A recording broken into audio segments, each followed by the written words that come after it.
തിരഞ്ഞെടുപ്പ് സമയമാകുമ്പോൾ ഇതുവരെ പാർട്ടി പ്രവർത്തനങ്ങളിൽ ഇല്ലാത്തവരും നിലപാടുകൾ വ്യക്തത ഇല്ലാത്തവരും ഒക്കെ ഈ തിരഞ്ഞെടുപ്പ് സമയമാകുമ്പം ഉണർന്നു വരുന്നത് നമ്മൾ കാണാറുണ്ട്. എല്ലായിടത്തും സജീവമായി ഇങ്ങനെ പ്രവർത്തിക്കും. എല്ലാ നേതാക്കന്മാരോടൊപ്പം കെട്ടിപ്പിടിച്ച് ചിരിച്ച് ഒരു ചിരിക്കുന്ന മുഖമൊക്കെ നമ്മൾ കാണാൻ കഴിയും.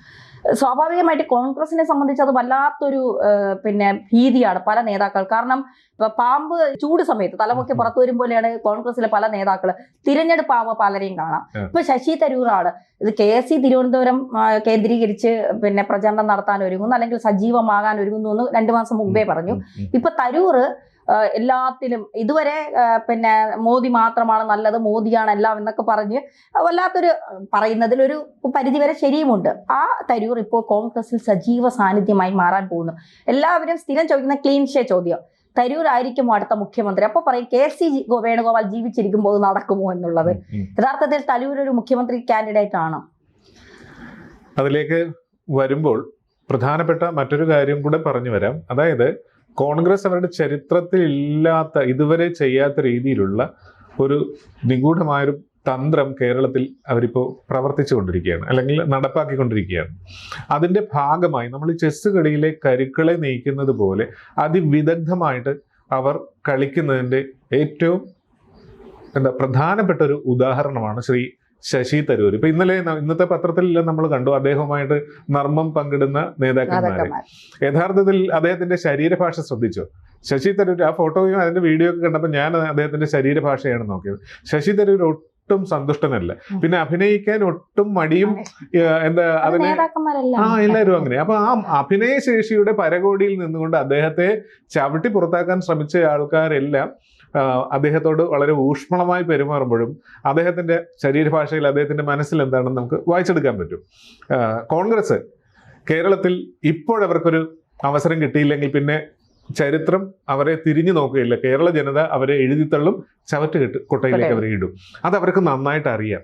നേതൃത്വ ബാഹുല്യമുള്ള, അല്ലെങ്കിൽ നേതാക്കളെ കൊണ്ട് നടക്കാൻ പറ്റാത്ത രീതിയിൽ ഞാനാണ് ഏറ്റവും വലിയ നേതാവെന്ന് കരുതുന്ന ആൾക്കാരാണ് കൂടുതൽ. അപ്പോൾ ഇവിടെ നമ്മൾ ചെസ് കളിയുടെ കാര്യം പറഞ്ഞതുപോലെ തന്നെ ബുദ്ധിപരമായി വിദഗ്ധമായി കാലേ കൂട്ടി ആലോചിച്ച് കരുക്കൾ നീക്കിയാൽ മാത്രമേ എല്ലാം ശുഭപര്യവസായിയായിട്ട് അധികാര കസേരയിലേക്ക് അവരെ എത്തിക്കുകയുള്ളൂ.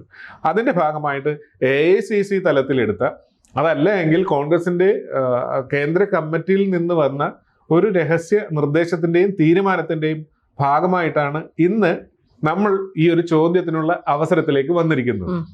തീർച്ചയായിട്ടും ശശി തരൂരിനെ സംബന്ധിച്ചിടത്തോളം തരൂർ എപ്പോഴും നിലപാടുകൾ വ്യക്തമാക്കുന്നു എന്നാണ് പറയുന്നത്. തരൂർ പക്ഷെ ഒരിക്കലും BJP കോൺഗ്രസ്സുകാർ ഒരു സമയത്ത് കോൺഗ്രസ്സുകാർ പറഞ്ഞു, ഒന്ന് ഇറങ്ങി പോടേ, നീ ഒന്ന് പോയി കിട്ടിയാൽ ഞങ്ങൾ പുറത്താക്കിയെന്ന് വേണ്ട. പുറത്താക്കിയെന്ന് പറയുമ്പോൾ അത് വേറൊരു ഇമേജിലേക്ക് കൊണ്ടുപോകും. അതുകൊണ്ട് അത് വേണ്ട, ഒന്ന് ഇറങ്ങി പൊക്കോ, ഞങ്ങൾക്ക് സന്തോഷമേ ഉള്ളൂ. പക്ഷെ തരൂർ പോകില്ല.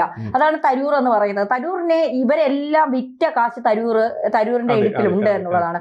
തരൂർ അത് കൃത്യമായി കൈകാര്യം ചെയ്യാൻ തരൂരിന് അറിയാം. KSC പഠിച്ച സ്കൂളിലെ ഹെഡ്മാസ്റ്റർ ആയിരുന്നു തരൂർ എന്നുള്ളതാണ് യാഥാർത്ഥ്യം. കാരണം ഇവരൊക്കെ തന്ത്രങ്ങൾ മെനയുന്നതിന് മുൻപ് കൃത്യമായ തന്ത്രങ്ങൾ മെനഞ്ഞ് തരൂർ വിശ്വപൗരനൊക്കെ അപ്പുറം ഈ സുനന്ദ പുഷ്കർ കേസൊക്കെ വന്നപ്പോൾ എന്ത് ഈസി ആയിട്ട് തരൂർ ഊരിപ്പോകുന്നതൊക്കെ നമ്മൾ കണ്ടതാണ്. തരൂരിനറിയാം എങ്ങനെ നിൽക്കണം, എവിടെ നിൽക്കണം, എങ്ങനെ പറയണം, ആരോട് എന്ത് പറയണം എന്നൊക്കെ തരൂരിന് നന്നായിട്ട് അറിയാം. വെറുതെ വിടുവായത്തം പറഞ്ഞ് ബ്ലബ്ലബ അടിച്ച് പോകുന്ന ഒരു രാഷ്ട്രീയ നേതാവല്ല. നല്ല പക്വതയോടെ കൃത്യമായി തന്ത്രങ്ങൾ മെനഞ്ഞ് പെരുമാറുന്ന ഒരാൾ തന്നെയാണ്. പിന്നെ തരൂരിനെ സംബന്ധിച്ചിടത്തോളം ഈ കോൺഗ്രസിലെ മറ്റ് നേതാക്കന്മാരെ പോലെയല്ല, തമ്മിലടിക്കാനോ ഗ്രൂപ്പിസം കളിക്കാനോ ഒന്നും തരൂരിനെ കിട്ടില്ല. മുഖ്യമന്ത്രിയായാൽ കേരളത്തിൽ വലിയൊരു മാറ്റം ഉണ്ടാകും എന്നുള്ള കാര്യത്തിൽ സംശയം വേണ്ട. കാരണം എല്ലാ മേഖലയിലും വ്യക്തമായ ഒരു കാഴ്ചപ്പാടുള്ള ആളാണ് തരൂർ എന്ന് പറയുന്നത്.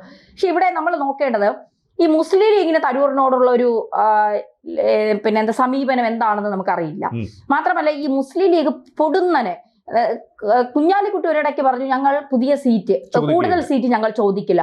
പക്ഷേ മുഹമ്മദ് അലി ഷിഹാബി തങ്ങൾ പറയുന്നു, ഞങ്ങൾക്ക് കൂടുതൽ സീറ്റുകൾ വേണം. അപ്പൊ ഈ ഭരണം പിടിക്കുമ്പോൾ ലീഗ് തീരുമാനിക്കുന്ന തരത്തിലേക്ക് കേരളത്തിലെ UDF മാറാൻ സാധ്യതയുണ്ടോ?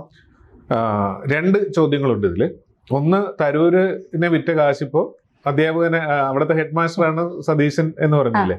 എന്നാൽ അല്ല, സതീശന്റെ സ്കൂളിലെ ഹെഡ് മാസ്റ്ററാണ് തരൂർ എന്നല്ലേ പറയും. എന്നാൽ തിരിച്ച് തരൂർ എന്തൊക്കെ വിദ്യകളും അഭ്യാസങ്ങളുമാണ് തരൂരിന്റെ കയ്യിലുള്ളതെന്ന് പഠിച്ചിട്ട് അതിനേക്കാൾ മികച്ച പാടവത്തോടു കൂടിയാണ് ഇപ്പൊ തരൂരിനെ ഇവർ ഹാൻഡിൽ ചെയ്യുന്നത്. ആ. അതാണ് അതിന്റെ രഹസ്യത്തിലേക്ക് ഞാൻ വരാന്ന് പറഞ്ഞത്. രണ്ടാമത്തെ ചോദ്യം എന്ന് പറയുന്നത് മുസ്ലിം ലീഗാണ്. മുസ്ലിം ലീഗ് എക്കാലത്തും ഇങ്ങനെയുള്ള തന്ത്രങ്ങൾ ഉപയോഗിച്ചിട്ടുണ്ട്. മുസ്ലിം ലീഗ് ഈ തന്ത്രം ഉപയോഗിച്ചിട്ടുണ്ടെങ്കിൽ കേരള കോൺഗ്രസ് ജോസഫും ഇതേ തന്ത്രത്തിലേക്ക് തന്നെ വരും. കാരണം ലീഗിന് കൊടുത്താലും ഞങ്ങൾക്ക് തരും. ഘടകകക്ഷികൾക്ക് കൊടുത്ത് ഇല്ലാതായി. കഴിഞ്ഞ തവണ 93 സീറ്റിലാണ് കോൺഗ്രസ് മത്സരിച്ച് നമുക്കറിയാം. ഇനി ആ സീറ്റ് കുറയും. ഇവർ തടിച്ച് കൊടുക്കുകയും കോൺഗ്രസ് മലിയുകയും ചെയ്യും. അഖിലേന്ത്യാ തലത്തിൽ സംഭവിച്ചത് തന്നെ കേരളത്തിൽ സംഭവിക്കും. അതിലൊന്നും അവർ പാഠം പഠിക്കില്ല. ലീഗ് ഈ ചോദ്യം ചോദിക്കുന്നതിന്റെ കാര്യം, ഇപ്പോൾ ചോദ്യം ചോദിക്കുമ്പോൾ സീറ്റ് തരില്ല എന്ന് പറയും. സ്വാഭാവികമായിട്ട് അതാണ് കോൺഗ്രസിന്റെ ഒരു രീതി. അല്ലെങ്കിൽ ഹൈക്കമാൻഡിലേക്ക് പോകുന്നു. ഇപ്പോൾ അവിടെ ഒരു തീരുമാനം ഉണ്ടാകും. അതെന്താണെന്ന് അറിയാമോ? മന്ത്രിസഭയിലെ ഈ 5ാം മന്ത്രി വിവാദം അറിയില്ല, അതേപോലെ തന്നെ എത്ര മന്ത്രിമാരും ഏതൊക്കെ വകുപ്പുകളും തീർന്നില്ല. കോർപ്പറേഷനുകൾ, സ്റ്റേറ്റിൽ വീതം വെക്കാൻ ഒരുപാട് വിഭവങ്ങളുണ്ട് ലീഗിന് കൊടുക്കാൻ. ആ തീരുമാനത്തിലേക്ക് UDF എത്തിക്കാൻ വേണ്ടിയാണ് സീറ്റ് ചോദിച്ചിരിക്കുന്നത്. അവർ ചൂണ്ടയിട്ടിരിക്കുന്ന നല്ല ഒന്നാന്തര ഇര കൊളുത്തി തന്നെയാണ്. കോൺഗ്രസ് അതിൽ കൊത്തുമെന്നും അവർക്ക് ഇര പിടിക്കാൻ പറ്റുമെന്നും ലീഗിന് അറിയാം. ഇനി അടുത്ത സാധനം, ആദ്യത്തെ ചോദ്യത്തിന്റെ തിരിച്ചുവരവ്. ഈ ശശി തരൂർ എന്ന് പറയുന്ന വ്യക്തിയെ കോൺഗ്രസ് ഈ ഇലക്ഷനിൽ അതിമനോഹരമായിട്ട് ഉപയോഗിക്കും. കാരണം ഇപ്പോഴവരുടെ തീരുമാനം കേരളത്തിൽ നമ്മൾ ഈ നായടി മുതൽ നമ്പൂരി വരെ എന്ന് പറഞ്ഞതുപോലെ ഏറ്റവും ബൂത്ത് തലം മുതൽ സംസ്ഥാനത്തെ ഏറ്റവും ഉയർന്ന തലത്തിൽ നിൽക്കുന്ന ആൾക്കാർ വരെ ഒന്നിച്ചു കൊണ്ടുപോയി ഇലക്ഷൻ മെഷീനറി ഇത്രയും അനുകൂലമായി നിൽക്കുന്ന സാഹചര്യത്തിൽ പരമാവധി നന്നായി പ്രവർത്തിപ്പിക്കുക എന്നുള്ളതാണ്. കാരണം വിവാദങ്ങൾ പുറകെയുണ്ട്. ശബരിമല വിഷയത്തിൽ ആരാണ് പ്രതിക്കൂട്ടിൽ എന്നുള്ളൊരു സംശയത്തിൽ നിൽക്കുമ്പോൾ അതൊരു വലിയ വിഷയമാണ്. അതോടൊപ്പം തന്നെ ഭരണ വിരുദ്ധ വികാരം മുതലെടുക്കുക എന്നുള്ളതാണ് ഈ തദ്ദേശ തെരഞ്ഞെടുപ്പിൽ കിട്ടിയ മേൽക്കൈ നിലനിർത്തുക. ഇങ്ങനെ കുറെ കാര്യങ്ങളുണ്ട്. എന്നാൽ ഇതിനേക്കാൾ വലിയൊരു ഗൂഢപദ്ധതിയുണ്ട്. അതായത് ശശി തരൂരിനെ കോൺഗ്രസ് പുറത്താക്കും. അത് ഈ നിയമസഭാ തെരഞ്ഞെടുപ്പിൽ ശശി തരൂരിനെ ഉപയോഗിച്ച് കരിമ്പിൽ നിന്ന് നീരൂറ്റി എടുത്തതുപോലെ എടുത്തതിന് ശേഷം ഇലക്ഷൻ കഴിഞ്ഞിട്ട് തരൂരിനെ അവർ പുറത്താക്കും. യാതൊരു തർക്കവും വേണ്ട. ഒരു കാര്യം കൂടെ ഉണ്ട്. ഇപ്പോൾ ശശി തരൂരിനെ ഒരാള് ഈ നമ്മൾ ചെസ്സുകളിലെ ഒരു എണ്ണം നീക്കുമ്പോൾ അടുത്തത് വെച്ച് തടുക്കുന്ന പോലെ KCയുടെ അപ്രമാദിത്വത്തെ തടുക്കാനായിട്ട് കേരളത്തിൽ ഇന്ന് അവർക്ക് മുന്നിൽ നിർത്താൻ പറ്റിയ ഒരാള് തരൂരാണ്. അപ്പൊ ആ തരൂരിനെ ഉൾപ്പെടുത്തിക്കൊണ്ട് മുന്നോട്ട് പോയാൽ നേട്ടമുണ്ടാക്കാം.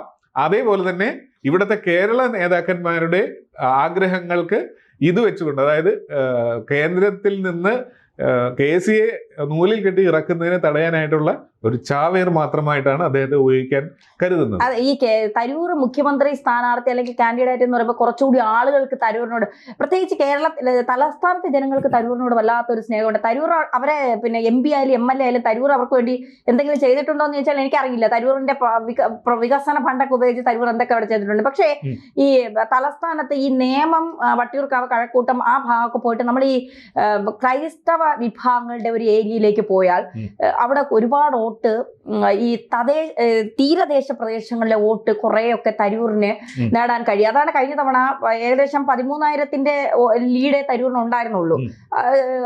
രാജീവ് ചന്ദ്രശേഖർ രണ്ടാം സ്ഥാനത്തേക്ക് വന്നു. അത് ഈ തീരദേശം എണ്ണിയപ്പോഴാണ്. ഈ തീരദേശത്ത് ഇപ്പോഴും തരൂരിന്, നമ്മളവിടെ എത്രയൊക്കെ പോയി തരൂർ MP ആയിരുന്നിട്ട് ഞങ്ങൾക്കൊന്നും തന്നില്ല, അല്ലെങ്കിൽ ഞങ്ങളെ കാര്യങ്ങൾ നോക്കിയില്ല എന്നൊക്കെ പറഞ്ഞ് ഞാൻ അവിടെയൊക്കെ പോയി ആളുകളുടെ ബൈറ്റൊക്കെ എടുത്തിട്ടുണ്ട്. അപ്പൊ അവര് നിരന്തരം ഇങ്ങനെ തരൂരിനെ ഇത് പറയും, ഒരു പുതിയ ആള് വരട്ടെ, ഞങ്ങൾക്ക് വികസനമാണ്. പക്ഷെ ഇതൊക്കെ പറഞ്ഞാലും ഇവർ ചെന്ന് കുത്തുമ്പോൾ അവിടെ തരൂർ നിന്നാൽ അവർ തരൂരിനെ കുത്തുള്ളൂ. ഇത് ഈ പിന്നെ അനിയത്തെ കാണിച്ച് ചേച്ചിയെ കിട്ടിക്കും പോലെ തരൂരിനെ കാണിച്ച് അവര് ഇലക്ഷൻ ജയിക്കും. എന്നിട്ട് തരൂരിനെ കോൺഗ്രസിന് പിന്നെ കറിവേപ്പില പോലെ വലിച്ചെറിയാൻ ആരും പറഞ്ഞു കൊടുക്കണ്ട. അത് അവരെ രക്തത്തിൽ അലിഞ്ഞ കേസാണ്. അപ്പൊ അതുപോലെ അവർ വലിച്ചെറിയും. അതിനുശേഷം ആരെ KC ആണെങ്കിൽ ഈ KC ഒക്കെ മുഖ്യമന്ത്രി ആയാലുള്ള ഒരു കേരളത്തിന്റെ അവസ്ഥയെ കുറിച്ചൊക്കെ ഞാനിങ്ങനെ ആലോചിച്ചു പോകുന്നു. നിന്റെ അമ്മേ, ആലോചിച്ച് വിഷമിക്കണ്ട. ഏതായാലും ശശി തരൂർ മുഖ്യമന്ത്രിയാകുകയില്ല. പക്ഷെ ശശി തരൂര് തിരുവനന്തപുരത്ത് BJPയുടെ ആ തേരോട്ടത്തെ തടഞ്ഞു നിർത്താനായിട്ട് ശശി തരൂരിനെ പോലുള്ള ആളെ തിരുവനന്തപുരത്ത് അവർക്ക് ആവശ്യമാണ്.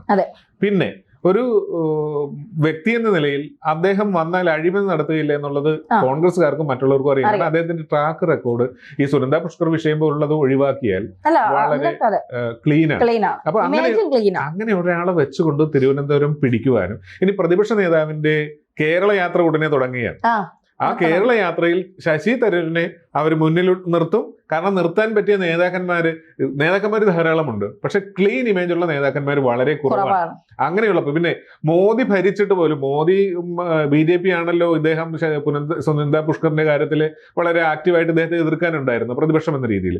പക്ഷേ ആ മോദി വന്നിട്ട് പോലും ഇദ്ദേഹത്തെ ഒന്നും ചെയ്യാൻ പറ്റില്ല. അദ്ദേഹം ക്ലീൻ ആണ്, എല്ലാം ഓക്കെയാണ്, കോടതി അദ്ദേഹത്തിന് അനുകൂലമാണ് എന്ന നല്ലൊരു സന്ദേശം കൊടുത്തുകൊണ്ട് അദ്ദേഹത്തെ മുന്നിൽ നിർത്തിയാൽ കോൺഗ്രസിന് വോട്ട് പിടിക്കാൻ പറ്റും, തിരുവനന്തപുരത്ത് പ്രത്യേകിച്ച്. മാത്രമല്ല മറ്റ് സംസ്ഥാനത്തിന്റെ മറ്റു പ്രദേശങ്ങളിലും ഇദ്ദേഹം ഒരു താര സാന്നിധ്യമാണ്. ആക്ച്വലി കോൺഗ്രസിൽ വേറൊരു താര സാന്നിധ്യം ഉണ്ടോ? ഇല്ല. കേന്ദ്രത്തിൽ നിന്ന് വേറെ വരണം. കേന്ദ്രത്തിൽ അല്ല, ഇനി രാഹുൽ ഗാന്ധിയൊക്കെ ഒന്ന് കാണാം എന്ന് ചിന്തിക്കുന്ന കുറെ കോൺഗ്രസ്സുകാരെങ്കിലും കാണും. പക്ഷെ ശശി തരൂരിനെ കാണാൻ കോൺഗ്രസ്സുകാർ മാത്രമല്ല തരൂര് വരുന്നെന്ന് അറിഞ്ഞിട്ടുണ്ടെങ്കിൽ നമ്മൾ ജനങ്ങൾ, അതെ, ഒരുപാട് അദ്ദേഹത്തിന് ഇപ്പോഴും സപ്പോർട്ട് സാധാരണ ജനങ്ങളുടെയാണ്. തരൂർ എന്ന് പറയുമ്പോൾ ഇപ്പൊ എതിർ കക്ഷിയിൽ നിൽക്കുന്ന ആൾക്കാർക്ക് പോലും തരൂർ എന്ന് കേൾക്കുമ്പോൾ ഒന്നും പറയാനില്ല അദ്ദേഹത്തെ കുറിച്ച്. പക്ഷെ കോൺഗ്രസ്സിൽ ശശി തരൂരിന് മുന്നോട്ട് പോകാൻ പറ്റുകയില്ല. കാരണം കോൺഗ്രസിന്റെ ഒരു സംസ്കാരം, അദ്ദേഹം ഇത്രയും നാളും ഭരണം കേന്ദ്രത്തിലേക്ക് ഉണ്ടായിരുന്നുകൊണ്ട് നിന്ന് പിന്നെ പെട്ടെന്ന് മാറി ചാടി എന്ന ഒരു തോന്നൽ ഉണ്ടാകാതിരിക്കാൻ വേണ്ടി ചെയ്തതാണ്. പക്ഷെ കോൺഗ്രസിന്റെ സംസ്കാരത്തിലല്ല അദ്ദേഹം ഇപ്പോൾ വിശ്വസിക്കുന്നത്. രാജ്യത്തിന്റെ പുരോഗതിക്ക് കോൺഗ്രസ് വിരുദ്ധ ക്യാമ്പിലാണ് അദ്ദേഹം നന്മ കണ്ടെത്തുന്നത്. അതുകൊണ്ട് തന്നെ അദ്ദേഹം പോയില്ലെങ്കിൽ ഇവർ പുറത്താക്കും, ഇവർ പുറത്താക്കിയില്ലെങ്കിൽ അദ്ദേഹം പോവുകയും ചെയ്യും. കൂടുതൽ വാർത്തകളും വിശേഷങ്ങളും നിങ്ങളിലേക്ക് എത്താൻ ABC മലയാളം സബ്സ്ക്രൈബ് ചെയ്യുക, ബെൽ ബട്ടണും അമർത്തുക.